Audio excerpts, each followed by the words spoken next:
Hello दोस्तों, स्वागत है आपका अंकित क्रेजी टिक में। आज हम एवरेज के कुछ क्वेश्चंस के बारे में देखेंगे। हमने एवरेज के कुछ फॉर्मूले के बारे में पिछले वीडियो पर देखा हुआ था। आज हम उसके कुछ क्वेश्चन के बारे में देखेंगे। चलिए हम शुरुआत करते हैं सीधे क्वेश्चन से। हम कोशिश करेंगे हम इसे कैसे जल्दी से जल्दी बना सकते हैं। तो देखिए यहाँ पे हमारा पहला क्वेश्चन क्या लिखा हुआ है।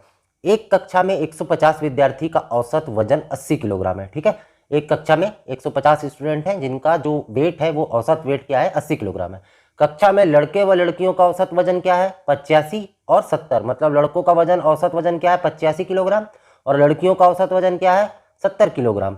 ठीक है, कक्षा में लड़कियों की संख्या ज्ञात कीजिए। देखिए इसे दो तरीके से बना सकते हैं, मैं दोनों आपको बताता हूं एक बार। देखिए अगर मैं यहाँ पे ये मानूं कि हमारे पास जो लड़के हैं वो कितने हो गए, मान लीजिए, क्योंकि यहाँ पे तो विद्यार्थियों की संख्या दिया हुआ है 150, हमें ये नहीं बताया कि लड़के कितने हैं लड़की कितनी है। ठीक है, हमें तो पूछा गया है कि लड़की कितनी कितनी है। ठीक है, तो यहाँ पे लड़कों की संख्या हम क्या मान सकते हैं, x, है ना। और इसी टाइप का मैं लड़कियों की संख्या क्या मान सकता हूँ। देखिए अगर मैं 150 विद्यार्थियों में अगर लड़कों की संख्या को x मानता हूँ तो लड़कियां क्या होगी, 150 में जो बच गए वो आपकी लड़कियां हो गई। मतलब लड़कियां क्या हो गई, 150 माइनस x। ठीक है, अब देखिए क्वेश्चन में क्या बोल रहा है। क्वेश्चन में ये बोलता है कि कक्षा में लड़के व लड़कियों का औसत वजन 85 किलोग्राम और 70 किलोग्राम है। इसका मतलब क्या होगा। देखिए सबसे पहले क्या बोला, एक कक्षा में 150 विद्यार्थी का औसत कितना होगा, 80। तो यहाँ पे क्या लिख सकता हूं मैं, 150 विद्यार्थी का औसत क्या हो गया, 80। देखिए एवरेज के क्वेश्चन में आपको सिर्फ रिलेशन बनाना है, आपस में संबंध बनाना है, आपका आंसर आ जाएगा। ठीक है, तो यहाँ पे सबसे पहले लाइन का आंसर क्या हो गया, एक कक्षा में 150 विद्यार्थी का औसत वजन 80 किलोग्राम, तो मैंने यहाँ पे लिख दिया। अब उसके बाद क्या बोल रहा है, कक्षा में लड़के व लड़कियों का औसत वजन 85 किलोग्राम और 70 किलोग्राम। तो हमारे पास लड़के क्या हैं, x है, तो x का जो वजन है वो कितना है, 85 किलोग्राम। ठीक, और हमारा जो लड़कियां हैं वो क्या है, लड़कियों का वजन कितना हो गया, 150 प्लस x। ठीक, तो ये हो गया आपका 150 माइनस एक्स, 150 माइनस एक्स लड़कियां हैं और इनका औसत वजन क्या हो गया, 70 किलोग्राम। यही होगा ना। तो देखिए ये हमारे पास आ गया। अब अगर मैं इसे सॉल्व करता हूं तो मेरे पास x की वैल्यू निकल जाएगी। पहले मैं अगर इसे सॉल्व करता हूं तो क्या होगा, ये हो जाएगा आपका 12,000। ठीक है, और ये आपका क्या हो गया, ये आपका हो गया 85x प्लस, देखिए 70 का गुणा एक बार मैं यहाँ पे करूंगा फिर एक बार मैं यहाँ पे करूंगा। तो पहले 70 का गुणा अगर मैं 150 के साथ करूंगा तो क्या आएगा मेरे पास, 10,500 कर लीजिएगा आप। फिर 70 का गुणा मैं जब x के साथ करूंगा तो क्या आएगा, -70x। ठीक है, अगर मैं अब पूरे को सॉल्व करूं तो मेरे पास x की वैल्यू आ जाएगी 100। ठीक है, अगर आप सॉल्व कर लीजिएगा, मैं यहाँ पे डायरेक्ट x की वैल्यू लिख रहा हूँ, तो x की वैल्यू क्या आ गई, 100। और x हमारे पास क्या है, बॉयस है। तो देखिए अगर बॉयस का जो संख्या है वो 100 आ रहा है और टोटल हमारे पास विद्यार्थी कितने हैं, 150, इसका मतलब हमारे पास गर्ल्स क्या होंगी। देखिए यहाँ पे क्या था, 150 माइनस एक्स, तो मैं अगर 150 में -100 कर दूं लड़कों की संख्या को, तो हमारे पास लड़कियां कितनी हो गई, 50। यही हमें क्या कहा गया था, क्वेश्चन पे पूछा गया था। ठीक है, इसको एक और तरीके से मैं बना सकता हूँ, वो भी मैं आपको बता देता हूँ। मैंने आपको पिछले एपिसोड में, पिछले जो वीडियो थी उसमें एक फॉर्मूला बताया था, वो फॉर्मूला मैं यहाँ पे लिख देता हूँ पहले। वो फॉर्मूला ये था, आपने देखा होगा, अगर वीडियो नहीं देखा है पुराना तो एक बार आप जाइए और ये फॉर्मूला देख लीजिए। ठीक है, मैं चाहूँ तो इस वैल्यू में भी अगर मैं पुट करूँ, पहले तो आपको ये लिखना ही पड़ेगा समझने के लिए। ठीक है, अब देखिए अगर मुझे यहाँ पे सबसे पहले लड़कों की संख्या चाहिए, मैं लड़कों की संख्या को अगर मैं यहाँ पे ए से डिनोट करता हूँ, क्योंकि एक्स तो यहाँ पे दिया हुआ है, मैं इसे ए मान लेता हूँ। ठीक, तो अगर मुझे ए की वैल्यू चाहिए तो सबसे पहले इसके जगह में मैं क्या आंसर ले सकता हूँ। देखिए टोटल विद्यार्थी कितने हैं, 150 है ना, उनका औसत क्या है, 80 किलोग्राम। लड़कियों का औसत क्या है आपका, 70 किलोग्राम। ठीक है, लड़कियों का औसत 70 किलोग्राम है। फिर लड़कों का औसत क्या है आपका, 85 किलोग्राम, और लड़कियों का औसत क्या है आपका, 70 किलोग्राम। अब अगर इसे मैं सॉल्व करूंगा तो क्या हो जाएगा, ये आपस में घट के 10 हो जाएगा। 10 का अगर गुणा मैं 150 के साथ करता हूं तो क्या हो जाएगा, पहले मैं यहाँ पे लिख लेता हूँ, क्या पता ये कट जाए। ये आपस में अगर माइनस होगा तो क्या हो गया, 15। अब मुझे अगर कैंसिल करना है तो 15 से 150 10 बार में गया, और 10 इंटू 10 क्या हो गया आपका, 100। देखिए ये डायरेक्ट वैल्यू आपकी आ गई, ये वाली एक्स की वैल्यू। मतलब हमें ये पता चल गया कि बॉयज़ कितने हैं, बॉयज़ आपके हो गए 100। अब आप यहाँ से डायरेक्ट माइनस कर दिया, आपके गर्ल्स की वैल्यू आ गई, है ना। गर्ल्स कितने हुए हमारे पास, 50। देखिए यहाँ पे क्या पूछा गया, ये वाले क्वेश्चन पे, किसी कक्षा में 30 विद्यार्थियों का औसत कितना है, 58.5। सेम ऊपर वाले क्वेश्चन के जैसे। बाद में यह ज्ञात हुआ कि अंक 75 को गलती से 57 लिख दिया गया है। ठीक है, मतलब टोटल आपके 30 स्टूडेंट थे जिनका औसत जो आ रहा था वो 58.5 था। बाद में पता चला कि किसी के एक के अंक को 75 की जगह क्या लिख दिया गया है 57। ठीक है, यह जानने के पश्चात शुद्ध औसत क्या होगा। देखिए अब हमें ये तो पता है कि 75 लिखना चाहिए था, लेकिन लिखा क्या गया 57। ठीक है, तो इस टाइप के क्वेश्चन को कैसे बनाएंगे।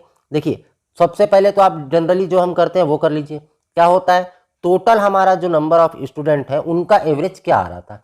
तो देखिए हमारे पास टोटल नंबर ऑफ स्टूडेंट कितने थे 30, मतलब 30 विद्यार्थी थे, और उनका औसत क्या था आपके पास 58.5, है ना। अगर मैं इसे सॉल्व करूंगा तो मेरे पास क्या आ जाएगा 1755। आप कर लीजिएगा सॉल्व, तो 1755 आ गया। अब मुझे क्या बोल रहा है कि यहाँ पे जो एक्चुअल नंबर ऑफ स्टूडेंट, ठीक है, मतलब जो 30 स्टूडेंट थे उसमें से जिनका 75 आया था उसको 57 लिख दिया गया। ठीक है, तो ये जो हमारा एक्चुअल हमारा जो औसत आया हुआ है, मैं क्या करूँगा इस औसत में पहले मैं क्या करूँगा 57 को घटाऊंगा। ठीक है, क्योंकि ये तो जो औसत आया हुआ है ये 57 के उस पर आया हुआ है, जो 57 लिखा हुआ था उस हिसाब से इसका औसत है। हमें तो शुद्ध औसत ज्ञात करना है। ये जो औसत हमें दिया हुआ है ये गलत अंक के साथ दिया हुआ है, 57 लिख दिया गया था। असली अंक क्या है 75 है, तो यहाँ पे मैं क्या कर दूंगा 75। आपको रिलेशन ही बनाना है, आप रिलेशन बनाएंगे तो आपका बनते जाएगा। अब अगर मैं इस वाली संख्या को सॉल्व करूंगा तो क्या आएगा मेरे पास, ये आ जाएगा। देखिए अगर मैं इन दोनों को घटाऊंगा तो क्या हो जाएगा 1658। 1658 में अगर मैं 75 को जोड़ता हूं तो मेरे पास क्या आ जाएगा 1773, है ना। ये आ गया मेरे पास। अब मुझे बोल रहा है कि अब मुझे शुद्ध औसत ज्ञात करो, मतलब जो हमारा एक्चुअल आता एवरेज वो हमको ज्ञात करना है। ठीक है, एक्चुअल एवरेज, तो वो क्या होगा 1773 के बटे में आएगा 30, मतलब 1773 हमारा कुल अंक आ रहा था। जो 1755 था वो 1755 ना होकर 1773 होता। क्यों, क्योंकि 75 के जगह 57 लिखा गया था, कम लिखा गया था, तो जाहिर सी बात है इसमें बढ़ेगा। पहले कम था अब बढ़ गया, क्योंकि 57 लिखाना था 75 लिखाना था 57 की जगह। तो अब जब आप इसका एवरेज निकालेंगे तो ये आएगा आपका 59.1। ठीक है, और ये होगा आपका आंसर। चलिए एक और क्वेश्चन देखते हैं। देखिए यहाँ पे एक और क्वेश्चन लिखा हुआ है, 5 क्रमांगत संख्याओं का औसत n है, इनमें अगर आगे 2 और संख्या को सम्मिलित किया जाए तो औसत में वृद्धि क्या होगी। ठीक है, आपको पूछा गया है 5 क्रमांगत संख्याओं का औसत n है, इनमें अगर 2 और संख्या को सम्मिलित किया जाए तो औसत में वृद्धि क्या होगी। इस वाले क्वेश्चन को भी मैं 2 टाइप से बना सकता हूँ। ठीक है, पहला तो मैं आपको नॉर्मल बताता हूँ जैसे लोग जनरली बनाते हैं। तो औसत में आपको सबसे ज़्यादा ये ध्यान रखना है कि आपको रिलेशन ही बनाना है। तो 5 क्रमांगत संख्याएं क्या होगी। ठीक है, सबसे पहले मैं 5 क्रमांगत संख्याओं के लिए करता हूँ। तो एक मैं मान लेता हूँ x, दूसरा मैं मान लेता हूँ आपका x+1, फिर तीसरा क्या मान लेता हूँ x+2। ये 3 संख्या हो गई, हमें 5 तक जाना है तो x+3, और आपका यहाँ पे बीच में प्लस रहेगा x+4। ठीक है, इन सब का औसत देखिए 5 संख्या, 1, ये वाली 2, ये 3, ये 4 और ये 5। क्या बोल रहा है 5 क्रमांगत संख्याओं का औसत क्या है n है। ठीक है, इसमें अगर आगे 2 और संख्या सम्मिलित कर दी जाए, ठीक, अगर मैं इसको सॉल्व करता हूं तो मेरे पास आंसर क्या आएगा x+2। आप कर लीजिएगा, ये x+2 आएगा। ठीक है, क्यों आएगा, जब मैं इसको सॉल्व करूंगा तो मेरे पास बचेगा एक तरफ 5x प्लस दूसरी तरफ बचेगा 10 बट्टे आपका 5। अगर मैं इन दोनों को अलग करूंगा तो ये आपका एक बार में कट जाएगा, ये 2 बार में, तो x+2 आएगा। ठीक है, वही वो बोल रहा है कि इनमें अगर आगे 2 और संख्या बढ़ा दी जाए, मतलब यहां तक के वैल्यू को तो मैं लिखूंगा और इसके आगे मैं लिखूंगा x+5 और फिर प्लस करके x+6। ठीक है, तो मेरा 7 हो गया, यहां तक 5 था, ये 7 और नीचे क्या आ जाएगा 7। आपको ऐसा नहीं बनाना है, लेकिन मैं आपको बता रहा हूं इसी टाइप का ही बनेगा। ठीक है, यहां तक लिखने के बाद मैं 2 संख्या और जोड़ दूंगा क्योंकि क्वेश्चन में मुझे बोला गया है, और नीचे क्या हो जाएगा 7। क्यों, क्योंकि पहले 5 क्रमांगत संख्याएं थी, अगर हम 2 जोड़ देते हैं सम्मिलित कर देते हैं तो क्या हो गई 7 क्रमांगत संख्याएं हो गई। ठीक है, तो औसत में वृद्धि क्या होगी, अभी औसत को आप हटा दो। ठीक है, अगर मैं इसको सॉल्व करूंगा तो क्या होगा, तो आपके पास होगा x+3। कैसे होगा, जब आप इन सब को जोड़ेंगे तो आपके पास 7x+21 आएगा और ये नीचे 7 आएगा। अगर इन दोनों को मैं अलग करता हूं तो ये कैसे अलग होते हैं, 7x बाई ये प्लस 21/7। अब मैं इसको भी सॉल्व करूंगा तो ये आपस में कैंसिल हो गया, ये 3 बार में, तो मेरे पास क्या बचा x+3। तो ये मैंने यहाँ पे लिख दिया, एक मेरा यहाँ पे क्या आ गया ये। अब देखिए हमको क्वेश्चन में क्या पूछ रहा है, सम्मिलित किए जाने में औसत में वृद्धि क्या होगी। पहले हमारे पास औसत क्या आ रहा था x+2, अब क्या आ रहा है x+3। कितने की वृद्धि हो रही है, 1% की वृद्धि हो रही है। इसका मतलब वृद्धि होगा, इसका मतलब कमी होगा। ठीक है, आप याद रखिएगा, मैं डिटेल में नहीं लिखूंगा, इसका मतलब वृद्धि, इसका मतलब कमी। तो 1% की क्या हो गई वृद्धि, ये 2 था, ये 3 हो गया। ठीक है, लेकिन आपको अब मैं इसका एक ट्रिक बताता हूँ। देखिए कभी भी अगर एग्जाम में इस टाइप का अगर क्वेश्चन आता है आपको, तो याद रखिएगा जितने भी संख्या को सम्मिलित किए जाने या निकाले जाने की बात करता है। मान लीजिए अगर यहाँ पे देता कि इनमें अगर 2 के जगह लिख देता कि 6 और संख्या को सम्मिलित किया जाता, ठीक है, कितना संख्या को, 6 और संख्या को सम्मिलित किया जाता, तो औसत में वृद्धि क्या होती। तो जितनी भी संख्या को सम्मिलित करते हैं ना, उसका आधा ही आपका औसत में वृद्धि होगा। वृद्धि क्या होगी अगर पूछेगा, तो 3 की वृद्धि होगी। ठीक है, 6 का आधा कितना होता है, 3। यहाँ पे कितना सम्मिलित करते थे, 2, तो 2 का आधा क्या होगा, 1। तो वृद्धि कितने की हुई थी, 1 की। ठीक है, अगर ये बोलता कि मान लीजिए ये बोलता कि 10 क्रमांगत संख्याएं हैं, ठीक है, और इनमें से 4 को निकाला जाता है। ठीक है, अगर 4 को निकाल दिया जाए तो औसत में कमी क्या होगी, पहले 10 थी, अब 4 निकाल दिए तो कमी होगी, वृद्धि तो होगी नहीं। ठीक है, 10 में से अगर 4 निकाल दें तो कमी क्या होगी, तो देखिए कितनी थी, 10 थी हमारे पास, निकल कितनी गई, 4। मैंने क्या कहा, जो निकलेगी या जो सम्मिलित होगी उसका आधा, मतलब हमारे पास कमी क्या होगी, 2% की कमी होगी। तो आप ये चीज याद रखिएगा। इस टाइप का अगर कभी भी क्वेश्चन आएगा तो आपको सॉल्व नहीं करना है, ऐसा आप सॉल्व करेंगे। मैं मानता हूं कि आप अगर ऐसा भी सॉल्व करेंगे और आपकी स्पीड काफी अच्छी भी है तो भी आप 10 सेकंड लेंगे। ठीक है, लेकिन आपको ऐसे सॉल्व नहीं करना है। आपको सिर्फ ये देखना है कि कितने लोग शामिल हो रहे हैं या बाहर जा रहे हैं, जितने भी होंगे उसका आधा, सीधे सीधे बात। ठीक है, अगर ये बोलता कि 3 लोग बाहर जा रहे तो 3 का आधा हो गया आपका 1.5। अगर बोलते कि 1 ही लोग बाहर जा रहे तो 1 का आधा हो गया आपका 5। तो इतने की कमी या बढ़ोतरी जो भी आपको पूछा जाएगा वो हो रही है। ठीक है, सिंपल, आप समझ गए। चलिए एक और क्वेश्चन देख लेते हैं हम। देखिए इस वाले क्वेश्चन में क्या बोल रहा है, 4 संख्याओं में से प्रथम 3 का औसत 15 है। सबसे पहले तो आप ये बताइए कि हमारे पास 4 संख्या है क्या, हमें पता है क्या, नहीं है। तो हम क्या करते हैं, ABCD ले लेते हैं। ठीक है, ABCD। तो क्या बोल रहा है, 4 संख्याओं में से प्रथम 3 का औसत 15 है। इसका मतलब क्या हो गया, A + B + C divide by 3 equal to 15। 3 संख्याओं का, ठीक है, प्रथम 3 संख्याओं का औसत 15 है तथा अंतिम 3 संख्याओं का औसत 16 है। अंतिम मतलब ये 3, प्रथम मतलब ये 3, तो अंतिम 3 क्या होगा, B + C + D equal to divide by 3, और ये कितनी है, 16 है ना। तो ABC क्या हो गया आपका, ABC मैं इसे सॉल्व कर लेता हूँ पूरे को, 3 इस तरफ जाएगा तो ये आपका मल्टीप्लाई हो जाएगा इसके साथ, तो ये क्या हो गया आपका 45। ये क्या हो जाएगा सेम, 16 तिया 48। ठीक है, अब बोल रहा है यदि अंतिम संख्या 19 है, मतलब जो D का वैल्यू है, D इक्वल टू आपका 19 दिया हुआ है, तो प्रथम संख्या क्या होगी। ठीक है, अब देखिए हमारे पास ये है, एक तो ये है, दूसरी ये है। ठीक है, हमें D का वैल्यू दिया हुआ है, हमें A की वैल्यू पूछ रहा है। तो अब मैं यहाँ पे क्या करूँगा, देखिए मुझे D की वैल्यू दी हुई है, मतलब B + C मैं निकाल सकता हूँ, क्योंकि D के जगह में मैं क्या रखूँगा, 19, और ये प्लस में रहेगा। जब मैं इसको इस तरफ ले जाऊँगा तो ये -19 हो जाएगा। तो 48 में अगर मैं 19 अगर मैं घटाता हूँ तो मेरे पास क्या बचेगा, 29। तो B + C का वैल्यू क्या हो गया, 29। हमें क्या पूछ रहा है, प्रथम संख्या क्या होगी, मतलब A की वैल्यू क्या होगी। देखिए यहाँ पे A + B + C equal to 45 है, B और C भी हमें पता चल गया क्या है, B और C 29 है। तो मैं इसे ऐसा लिख सकता हूँ, 29 इक्वल टू 45, क्योंकि B और C की वैल्यू तो हमें पता है, B + C की वैल्यू क्या है, 29 है। तो A की वैल्यू भी मैं निकाल सकता हूँ, 45 - 29 कर दीजिए, आपके पास आंसर आ गया 16। ठीक है, बस आपको रिलेशन बनाना है और औसत को सॉल्व करना है। चलिए हम एक और क्वेश्चन देख लेते हैं। दोस्तों औसत काफ़ी इजी सब्जेक्ट है, ठीक है, और एक क्वेश्चन आना आपका तय है। आपको एग्जाम में सिर्फ मार्क्स गेन करने हैं और आप मार्क्स गेन कर लेंगे। ठीक है, चलिए नेक्स्ट क्वेश्चन हम देखते हैं। यहाँ पे क्वेश्चन हमें क्या दिया हुआ है, 8 संख्याओं का औसत 20 है, इनमें से पहली 2 संख्या, 8 संख्याओं का औसत 20 है, इनमें से पहली 2 संख्या का औसत 15 सही 1/2 है तथा अगली 3 संख्याओं का औसत 21 सही 1/3 है।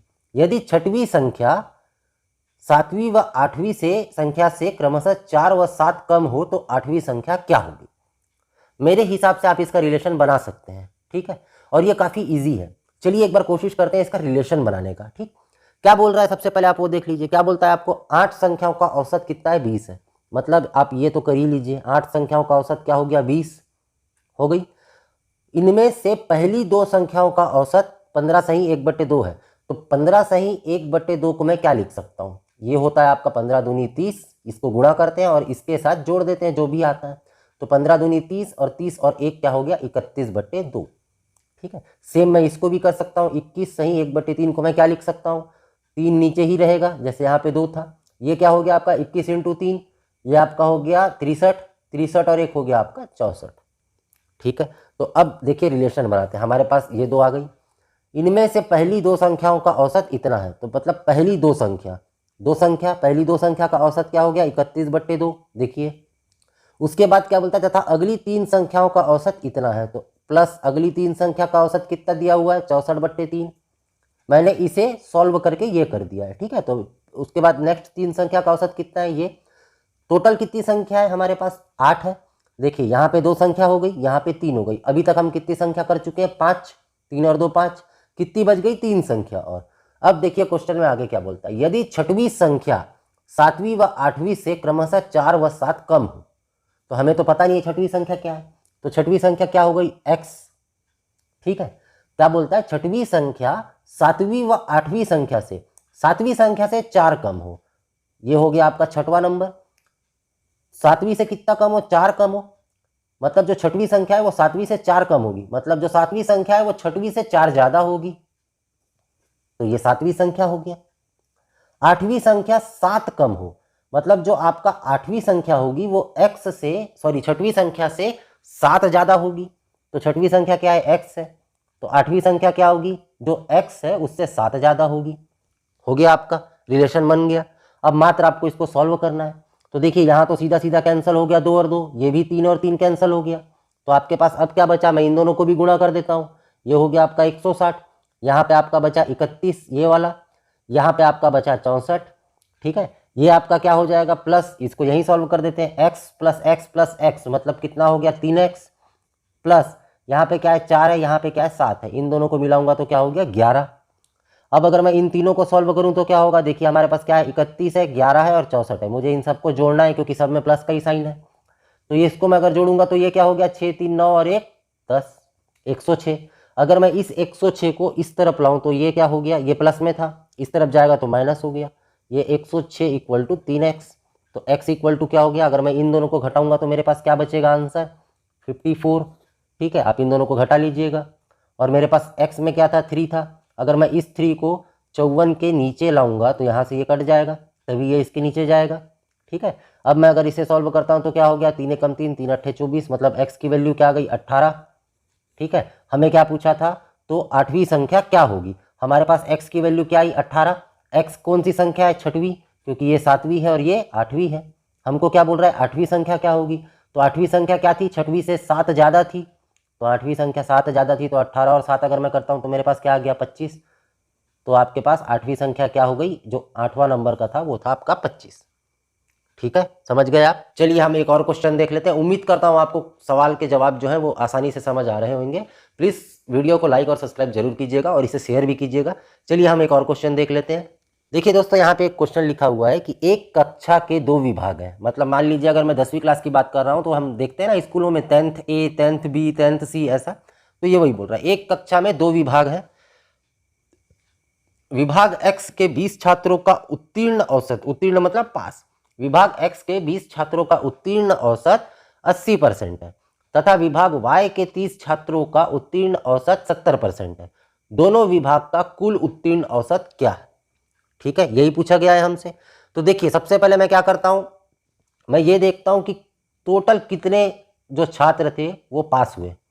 ठीक है, कि अगर मैं ये देखता हूं कि विभाग x में 20 छात्रों का उत्तीर्ण औसत 80% है। कितने छात्रों का? 20 छात्रों का।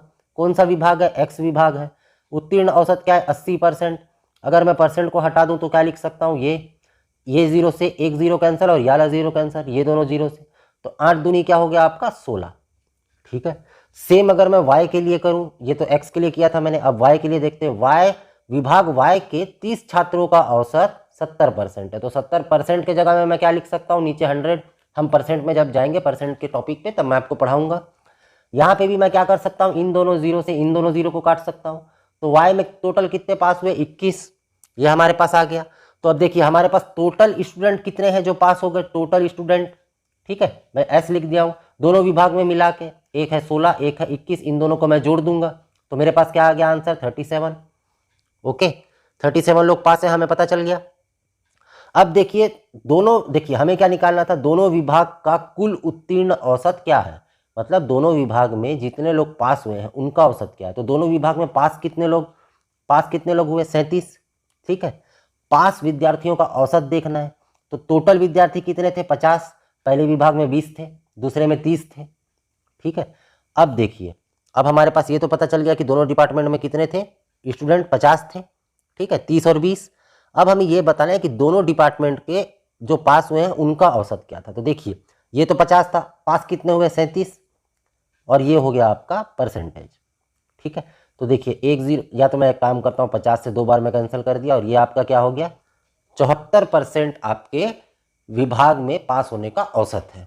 ठीक है, वैसे तो ये परसेंट का क्वेश्चन है, यहाँ पे नहीं देना चाहिए था, लेकिन जब आप प्रतिशत पढ़ेंगे तब ये क्वेश्चन आपको समझ में आ जाएगा। ठीक है, चलिए एक और क्वेश्चन देखते हैं। देखिए दोस्तों, यहाँ पे एक ग्रीन इंक में लिखा हुआ क्वेश्चन है, मैं उसको पढ़ देता हूँ एक बार। एक कक्षा में 2/3 लड़के तथा 1/3 लड़कियां हैं। लड़कों का औसत कद मतलब लंबाई 150 सेंटीमीटर और लड़कियों का औसत कद 147 सेंटीमीटर है। ठीक है, कक्षा में सभी लड़के व लड़कियों का औसत कद कितना होगा। ठीक है, दोनों को मिला के औसत कद क्या होगा ये आपको बताना है। तो ये क्वेश्चन को मैं आपके लिए छोड़ दिया हूँ, आप इसका आंसर मुझे कमेंट बॉक्स में कमेंट कर बताइएगा। बाई चांस अगर आपसे ये नहीं बनता है तो भी मुझे कमेंट कर बता दीजिएगा, मैं इसका आंसर आपको बता दूंगा। चलिए मैं एक और क्वेश्चन आपके लिए देता हूँ। देखिए, इस टाइप के क्वेश्चन आपको एग्जाम में देखने को मिलेंगे। जब मैं एग्जाम देता था तब भी इस टाइप के क्वेश्चन एक ना एक बार पूछे ही जाते थे। तो चलिए इस क्वेश्चन को देखते हैं, इसमें क्या बोला गया है। एक बैट्समैन ने अपनी 11वीं पारी में शतक मारा, शतक मतलब सेंचुरी, 100 रन। ठीक है, एक बैट्समैन ने अपनी 11वीं पारी में शतक मारा, जिससे उसके पारियों के रनों का औसत 5 रन बढ़ गया। ठीक है, बढ़ जाता है। 11वीं पारी के पश्चात उसके रनों का औसत क्या होगा।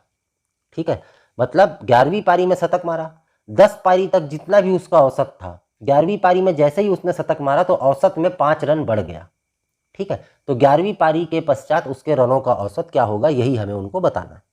ठीक, तो मान लेता हूं मैं कि 11वीं पारी में उसके औसत का रन क्या था, एक्स था। कौन से इनिंग में, 11th इनिंग में। ठीक है, 11th इनिंग में उसके रनों का औसत क्या था, एक्स था, ये मैं मान लिया। ठीक, लेकिन एक्स कितना बढ़ रहा है, 5 बढ़ रहा है। किस में बढ़ रहा है, 10वीं पारी के बाद। 10वीं पारी तक तो उसका रन रेट हमें पता नहीं है। ठीक है, तो देखिए 11वीं इनिंग के अंत में कुल रन कितने मारे, ये तो हमें पता है कि एक्स जो उसका 11वीं इनिंग तक का औसत रन है। ठीक है, औसत रन कितना मारा था, 11। तो 11वीं इनिंग के अंत में कुल रन कितने हो गए उसके, 11x। ठीक है, हम मल्टीप्लाई ही करते हैं, आप जानते होंगे। अब देखिए 10वीं इनिंग के एवरेज का रन क्या था, ये हमें पता नहीं है, लेकिन हमें ये पता है कि जब वो 11वीं पारी में शतक मारा तब उसके पारियों में रनों का औसत 5 रन बढ़ गया। मतलब 10वीं पारी में 11वीं पारी में रनों का औसत क्या था, x। ठीक, तो 11वीं पारी में क्या होगा, 10वीं पारी में क्या होगा, जो 5 बढ़ गया था वो 5 कम हो जाएगा। तो ये आपका क्या हो गया, 10वीं पारी का औसत निकल गया। ठीक है, 11वीं पारी में x था, तो 10वीं पारी में देखिए 11वीं पारी में तो 5 रन बढ़ चुका है, तो 10वीं पारी में क्या होगा, इसी 11वीं पारी में 5 रन आप कम कर देते हैं। ठीक है, तो अब बताइए 10वीं पारी के अंत में कुल रन कितने होंगे, जो हम यहाँ किए थे वो हम यहाँ पे भी करेंगे। ठीक है, कुल रन कितने होंगे, औसत के साथ आप गुणा कर देंगे। ठीक, तो अब हमसे क्या पूछा गया है, 11वीं पारी के पश्चात उसके रनों का औसत क्या होगा। तो सबसे पहले तो मैं क्या करता हूँ, 11x ये वाला पार्ट, प्लस हमको क्या निकालना है, औसत निकालना है, माफ कीजिएगा माइनस, औसत निकालना है x माइनस 5। ठीक है, इक्वल टू कितना रन मारा था उसने, शतक मारा था। देखिए शतक मतलब आपका 100 रन होता है, अगर आप क्रिकेट के बारे में जानते होंगे तो आपको पता होगा। ठीक है, अब अगर मैं इसे सॉल्व करता हूं तो मेरे पास क्या होगा, x इक्वल टू 50 रन। ठीक है, तो उसके 11वीं पारी के पश्चात उसके रनों का औसत क्या होगा। समझ गए आप, ये ज़्यादा हार्ड क्वेश्चन नहीं है, बहुत ही नॉर्मल है, इतना लंबा भी लिखना नहीं पड़ता। जब आप प्रैक्टिस करेंगे तो आप इसे 1 से 2 लाइन में ही बना देंगे। ठीक, एक और क्वेश्चन है इसी टाइप का, कोशिश कीजिएगा कि आप उसे बना पाए। ये क्वेश्चन मैं आपके लिए छोड़ देता हूं कि 10 पारियों में एक खिलाड़ी की औसत रन संख्या 43.9 है। यदि प्रथम 6 पारियों में औसत रन संख्या 53 हो तो अंतिम 4 पारियों में औसत रन संख्या क्या थी। ये ऊपर वाले से भी ज़्यादा इजी क्वेश्चन है, उम्मीद करता हूँ आप इसका रिलेशन निकाल के इसे बना लेंगे। चलिए हम एक और क्वेश्चन देख लेते हैं। देखिए यहाँ पे क्वेश्चन क्या दिया हुआ है, 5 क्रमिक अभाज्य संख्याओं के एक समूह का औसत 23.8 है। अभाज्य संख्या, आपको पता होगा ना अभाज्य संख्या क्या होती है, नहीं पता है तो पिछले एपिसोड में जाके देख लीजिए, मैंने एक बार पूरा संख्या बताया हुआ है। तो 5 क्रमिक अभाज्य संख्याओं में एक समूह का औसत 23.8 है। अगली अभाज्य संख्या को जोड़ें तो औसत 26 हो जाता है। पहले 23 था, एक और अभाज्य संख्या जोड़ दूं तो ये 26 हो जाता है। सबसे छोटी अभाज्य संख्या क्या होगी? ठीक है, तो चलिए हम इसे कैसे सॉल्व करेंगे देखते हैं। सबसे पहले क्या बोला है, 5 क्रमिक अभाज्य संख्याओं के एक समूह का औसत कितना है? 23.8। ठीक है, तो पहली जो 5 होगी, ठीक है, फर्स्ट 5 लिख देता हूं मैं यहाँ पे। फर्स्ट 5 का औसत क्या होगा? टोटल औसत 23.8 इंटू 5 करते हैं हम, है ना। फर्स्ट 5 का आपका निकल जाएगा, ये हो जाएगा, अगर आप इसे मल्टीप्लाई करेंगे तो 119। ठीक है, अगली अभाज्य संख्या को जोड़ें तो औसत कितना हो जाता है? 26। तो अब क्या हो गया? 6 भी जुड़ गया, 6 वाला पोर्शन। तब क्या हो गया आपका? 26। 26 कितने में हो गया? 6 में। तो अगर मैं इसे सॉल्व करूं तो क्या हो जाता है? 156। ठीक है, तो देखिए इन दोनों से हमें क्या पता चल गया? जो बिगेस्ट वैल्यू है, ठीक है, बिगेस्ट वैल्यू जो होगी अभाज्य संख्या की, वो मैं आपको बता देता हूं अभाज्य संख्या की। ठीक है, अभाज्य संख्या क्या होगी? 156 में अगर मैं 119 माइनस करूं तो आपका निकल जाएगा। अगर मैं इन दोनों को माइनस करूं तो क्या होगा? ये होगा आपका 37। तो 37 हमारे पास जो निकला है, हमें क्या पूछा गया? सबसे छोटी अभाज्य संख्या। ये तो सबसे बड़ी निकला है, अब हमें छोटी देखना है।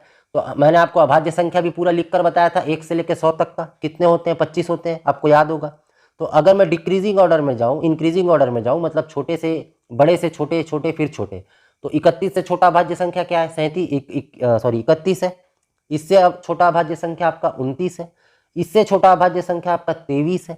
इससे छोटा अभाज्य संख्या आपका 19 है। और इससे छोटा अभाज्य संख्या आपका 17 है। ठीक है, यहां पे हम क्यों रुक गए? क्योंकि 1 2 3 4 5 6, ठीक है, पहले क्या था? 5 क्रमिक अभाज्य संख्याओं के एक समूह का औसत था। उसके बाद क्या हो गया? अगली अभाज्य संख्या को जोड़े, मतलब टोटल अभाज्य संख्या क्या हो गई? 6। सबसे छोटी अभाज्य संख्या क्या है? तो ये सबसे बड़ी। तो सबसे छोटी क्या हो गई? ये 6वीं नंबर की। तो हमारा आंसर क्या होगा? 17। याद रखिएगा, ऑप्शन में एक ऑप्शन आपका 37 भी था।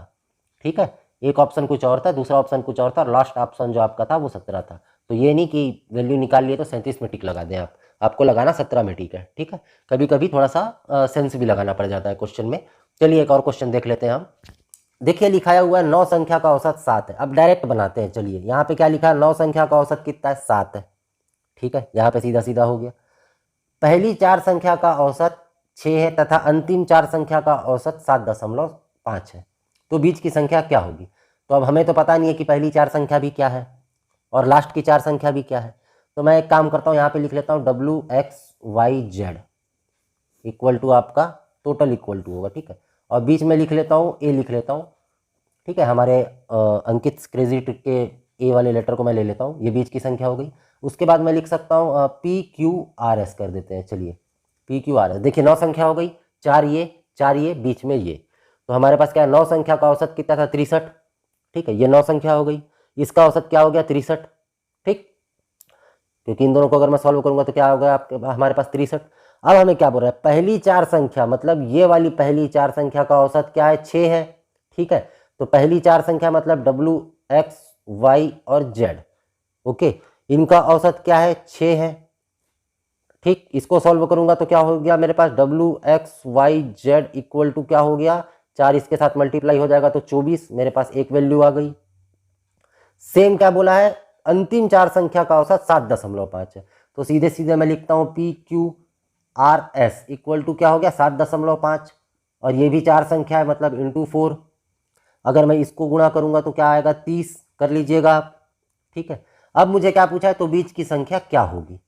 तो सबसे पहले तो ये जो 63 है ये यहाँ लिख लीजिए, इक्वल टू पहली क्या थी? पहली जो संख्या थी वो क्या थी? 24। ठीक, बीच वाले को हमें बताना है क्या है, और उसके लास्ट वाली क्या थी? सबसे लास्ट के 4 संख्या थी आपकी 30। अगर मैं इसको सॉल्व करूं तो ए की वैल्यू मेरे पास निकल जाएगी 9। आप लोग कर लीजिएगा, इन दोनों को जोड़िएगा, प्लस में ही आएगा, और उसको अगर इस तरफ ले जाएंगे तो वो माइनस होगा।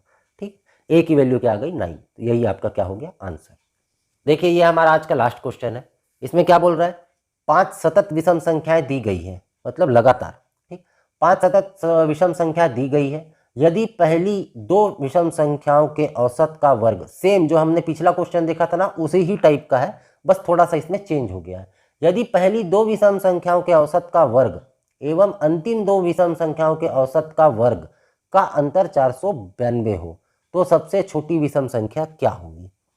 तो अब हमें तो ये भी नहीं पता है कि 5 सतत विषम संख्या क्या थी। तो मैं एक काम करता हूँ, पहले ले लेता हूँ। एक x हो गया, दूसरा आपका x+2 हो गया, तीसरा आपका x+4 हो गया। चौथा आपका x+6 हो गया, और एक क्या हो गया आपका x+8 हो गया।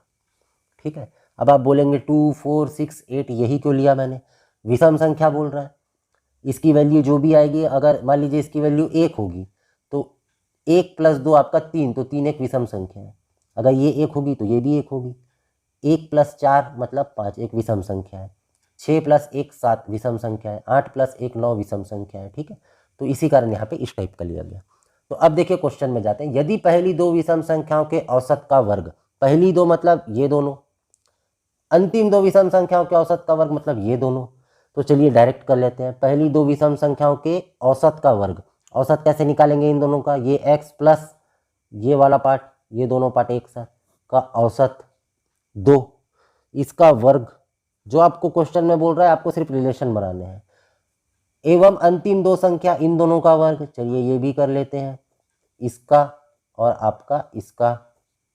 ठीक है, इन दोनों का वर्ग, औसत का वर्ग ना, औसत का वर्ग, औसत का वर्ग। ठीक है, इसलिए मैंने नीचे में 2 लिखा हुआ। ठीक, इन दोनों के औसत का वर्ग आपको क्या बोला है, 492 है, ये देखिए। ठीक है, अब इसे सॉल्व करना है, कैसे सॉल्व करना है, a+b का होल स्क्वायर, इसको मैं a मान लूंगा, ये वाले पार्ट को मैं b मान लूंगा, सेम इसे मैंने a मान लिया, इसे मैंने b मान लिया, और मुझे क्या पता है a+b का होल स्क्वायर क्या होता है, a² + b² + 2ab, आपने पढ़ा है, मैंने बताया भी है। चलिए इस पे वैल्यू पुट कर दीजिए। ठीक है, दोनों को अगर पुट करेंगे तो क्या होगा, ये हो जाएगा आपका x² प्लस ये आपका क्या हो जाएगा, देखिए आप एक काम कीजिएगा, ये बहुत लंबा बन जाएगा, मैं आपको डायरेक्ट बता देता हूँ, यहाँ पे जो आएगी x की वैल्यू वो आएगी 37, आप करना चाहें तो कर सकते हैं। ठीक है, ये ज़्यादा आपको हार्ड नहीं पड़ेगा। ठीक है, ये आपको आ गया। आपसे क्वेश्चन में क्या पूछा था, सबसे छोटी विषम संख्या क्या होगी, तो यही होगी जो इसका वैल्यू x का वैल्यू है। क्यों, क्योंकि अगर मैं यहाँ पे रख दूँ तो ये +2 हो जाएगा, यहाँ रख दूँ तो +4 हो जाएगा, यहाँ रखूँ तो +6 हो जाएगा, आगे और बढ़ते जाएगा। तो हमें क्या निकालना था, x का ही वैल्यू निकालना था, क्योंकि x सबसे छोटी संख्या है। तो जब आप इसे सॉल्व करेंगे तो आपकी वैल्यू आ जाएगी। ठीक है, अगर आपको वीडियो अच्छी लगी होगी तो प्लीज़ लाइक और सब्सक्राइब जरूर कीजिएगा, और चैनल को ज़्यादा से ज़्यादा शेयर कीजिएगा। आपको अगर लगता है कि इसमें और कोई हार्ड क्वेश्चन भी बताने चाहिए तो प्लीज़ मुझे कमेंट बॉक्स पर कमेंट कर बता सकते हैं। धन्यवाद।